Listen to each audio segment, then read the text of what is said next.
Hello दोस्तों, मैं हूं आपका दोस्त विशाल। स्वागत करता हूं आज आपका ही channel the mission for M में। दोस्तों, आज का टॉपिक बहुत ही ज़्यादा प्यारा टॉपिक होने वाला है, क्योंकि आज जिस टॉपिक के बारे में बात करने वाले हैं वो है ब्लड। दोस्तों, इससे पहले वाली क्लास में हमने पढ़ा था सर्कुलेटरी सिस्टम के बारे में, जिसमें मैंने आपको बताया था कि सर्कुलेटरी सिस्टम को समझने के लिए इसको मेनली हम 4 पार्ट्स में डिवाइड कर इसको आसानी से समझ सकते हैं। जिसमें मैंने आपको बताया था इसका फर्स्ट पार्ट होता है आर्टरी, जिसे हम धमनी बोलते हैं। सेकंड पार्ट होता है इसका बीन्स, जिसे हम सिरा बोलते हैं। थर्ड पार्ट होता है इसका ब्लड एंड लास्ट पार्ट होता है इसका हृदय, जिसे हम हार्ट बोलते हैं। ठीक है दोस्तों, तो दोस्तों आज का जो टॉपिक है वो है ब्लड। क्योंकि दोस्तों हमने आर्टरी और बीन्स के बारे में अच्छे से समझ लिया था, डिटेल से उनके बारे में जान लिया। दोस्तों आज हम जानते हैं ब्लड के बारे में कि दोस्तों ब्लड होता क्या है। ठीक है दोस्तों, आइए चैप्टर को स्टार्ट करते हैं। दोस्तों चलिए जानते हैं ब्लड के बारे में। दोस्तों ब्लड एक तरल संयोजी ऊतक होता है। तरल संयोजी ऊतक होता है। लिक्विड कनेक्टिव टिश्यूज होते हैं।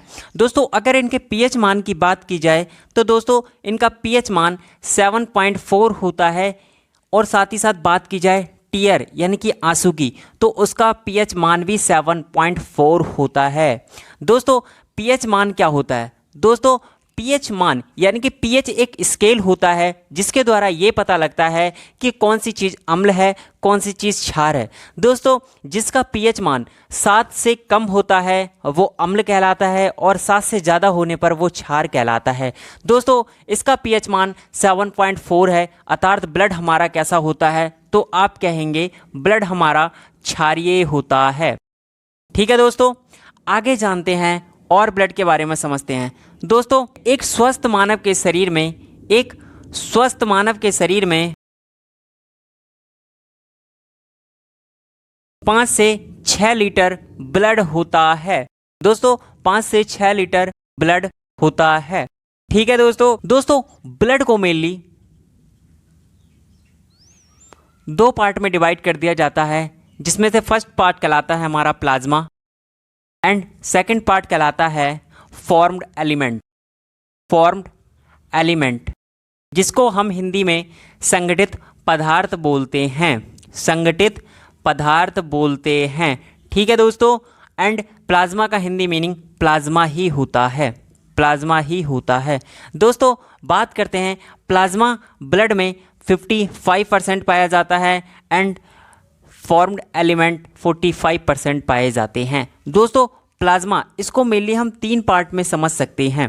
ठीक है दोस्तों, इसका जो फर्स्ट पार्ट होता है वो होता है वाटर, जो कि हमारी बॉडी में प्लाज्मा में 88 to 92% पाया जाता है, एंड बचा 8%, तो 8% में से आपका सॉल्ट पाया जाता है जिसको हम लवण बोलते हैं, एंड प्रोटीन पाया जाता है। क्या पाया जाता है? प्रोटीन पाया जाता है। ठीक है दोस्तों, 8% में आपका सॉल्ट एंड प्रोटीन पाया जाता है, एंड 88 से 92% में या 92% में सिर्फ और सिर्फ वाटर पाया जाता है। दोस्तों सॉल्ट की बात करें तो इसमें Na+ पाया जाता है, Cl- पाया जाता है जिसे क्लोरीन बोलते हैं, Ca+ पाया जाता है, Mg+ पाया जाता है जिसको हम मैग्नीशियम बोलते हैं। ठीक है दोस्तों, और साथ ही साथ बात करें प्रोटीन की, तो दोस्तों इसमें 3 प्रकार की प्रोटीन पाई जाती है। 3 प्रकार की इसमें प्रोटीन पाई जाती है। दोस्तों कौन कौन सी प्रोटीन है समझ लेते हैं उन प्रोटीन के बारे में, और उन प्रोटीन की फंक्शनिंग क्या होती है इसको भी समझते हैं। दोस्तों पहली प्रोटीन जो पाई जाती है जिसको हम ग्लोबुलिन बोलते हैं। सेकंड जो होती है जिसको फाइब्रोनोजेन बोलते हैं। ठीक है दोस्तों, एंड सेकंड जो प्रोटीन लास्ट प्रोटीन जो होती है जिसको हम एल्बुमिन बोलते हैं। दोस्तों इनके फंक्शनिंग के बारे में जान लेते हैं, इनके कार्य के बारे में जान लेते हैं। दोस्तों एल्बुमिन इसका जो मेनली कार्य होता है वो एंटीबॉडी।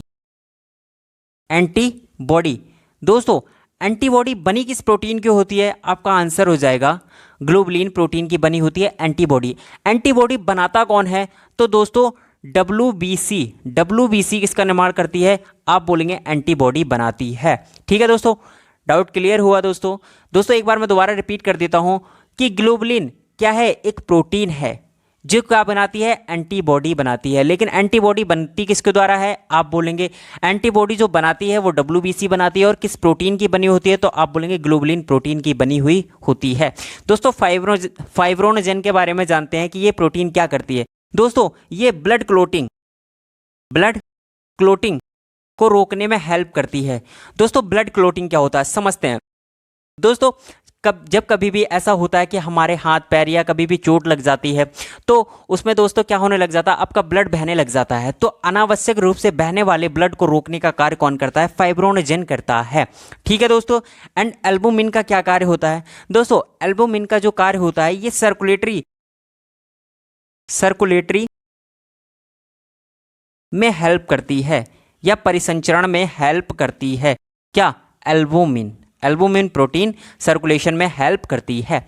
ठीक है दोस्तों हमने जाना प्लाज्मा के बारे में कि प्लाज्मा को मेनली 3 पार्ट में समझा जा सकता है। फर्स्ट पार्ट वाटर होता है, सेकंड पार्ट सॉल्ट होता है, एंड थर्ड पार्ट प्रोटीन होता है। दोस्तों सॉल्ट में हमने जाना क्या क्या मिलता है, Na मिलता है जिसको हम सोडियम बोलते हैं, क्लोरीन मिलता है, कैल्शियम मिलता है, एंड मैग्नीशियम मिलता है।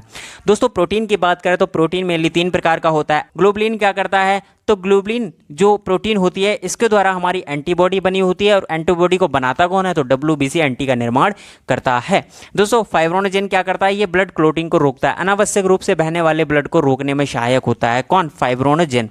एल्बुमिन क्या करता है, तो ये दोस्तों हमारा सर्कुलेटरी सिस्टम में हेल्प करता है, यह सर्कुलेशन में हमारी क्या करता है, मदद करता है।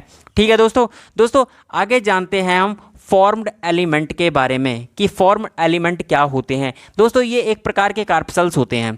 ठीक है दोस्तों आगे जानते हैं इनके बारे में। दोस्तों फॉर्म्ड एलिमेंट, दोस्तों ये मेनली 3 प्रकार के होते हैं। दोस्तों एक होता है WBC जिसको हम वाइट ब्लड सेल्स बोलते हैं, श्वेत रक्त कणिका बोलते हैं। एक होता है RBC जिसको हम रेड ब्लड सेल्स बोलते हैं, लाल रक्त कणिकाएं बोलते हैं। दोस्तों एक होता है प्लेटलेट्स। ठीक है दोस्तों जान लेते हैं कि दोस्तों इनका कार्य क्या होता है। दोस्तों मैंने आपको बताया था WBC क्या करती है, मैंने आपको बताया था ये एंटीबॉडी का निर्माण करती है, एंटीबॉडी का निर्माण करती है। कौन, आप बोलेंगे WBC। RBC क्या करती है, तो दोस्तों RBC क्या करती है, ये हमारे रक्त के बहाव में सहायक होती है, रक्त में ऑक्सीजन को ले जाकर रक्त के बहाव में सहायक होती है। जहां पर जितने ऑक्सीजन की नीड होती है वहां तक ऑक्सीजन पहुंचाने का कार्य कौन करती है, आप बोलेंगे RBC करती है। प्लेटलेट्स क्या करते हैं, दोस्तों ये ब्लड क्लोटिंग में सहायक होते हैं, जैसा कि अभी हमने पीछे पढ़ा था। ठीक है दोस्तों आगे जानते हैं। दोस्तों ये इनके कॉमन नेम होते हैं, क्या होते हैं, कॉमन, ये इनके कॉमन नेम होते हैं। दोस्तों इन टॉपिकों से 7 प्रकार के क्वेश्चन बनाए जा सकते हैं, 7 प्रकार के क्वेश्चन बनाए जा सकते हैं और हमारे कंपटीशन एग्जाम में पूछे जाते आ रहे हैं। दोस्तों जानते हैं उन 7 प्रकार के क्वेश्चंस के बारे में कि किस टाइप से क्वेश्चंस बनते हैं। ठीक है दोस्तों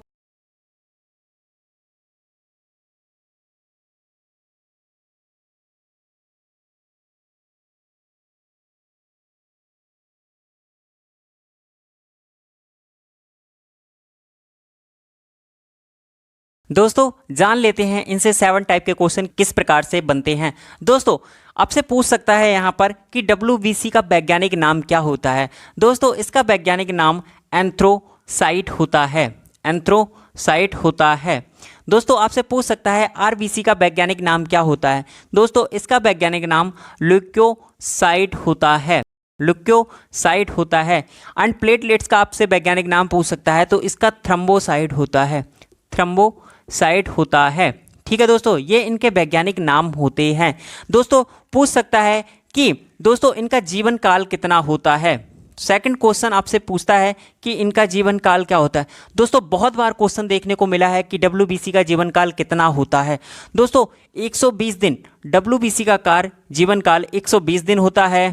3 से 4 दिन जीवन काल RBC का होता है तथा 4 से 5 दिन जीवन काल प्लेटलेट्स का होता है। ठीक है दोस्तों बाकी दोस्तों यहाँ पर क्वेश्चन और किस तरीके से पूछे जा सकते हैं।